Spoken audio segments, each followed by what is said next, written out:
57व्या राष्ट्रीय अजिंक्यपद खो खो स्पर्धेत महाराष्ट्राच्या महिला संघाने दिमाखदार खेळी करत विजेतेपदावर आपले नाव कोरले.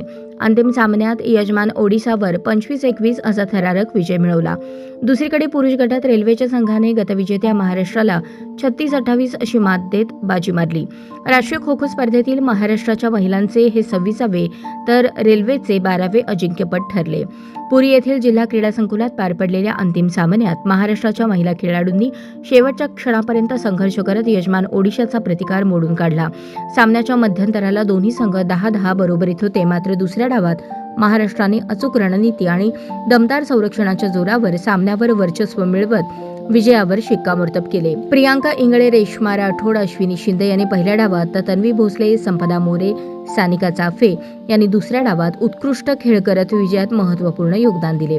ओडिशाकडून शुभश्री सिंग, स्मरणिका शाहू यांनी कडवी झुंज दिली, मात्र ती अपुरी ठरली. पुरुष गटाच्या अंतिम सामन्यात रेल्वेने महाराष्ट्रावर 36-28 अशी निर्णायक मात करत अजिंक्यपद आपल्या नावावर केले. मध्यंतराला रेल्वेने 21-12 अशी निर्णायक आघाडी घेत सामन्यात नियंत्रण मिळवले. दुसऱ्या डावात महाराष्ट्राने 15-15 अशी जोरदार मुसंडी मारली, पण रेल्वेने पहिल्या डावात घेतलेली आघाडी महाराष्ट्राच्या पराभवाचे कारण ठरली.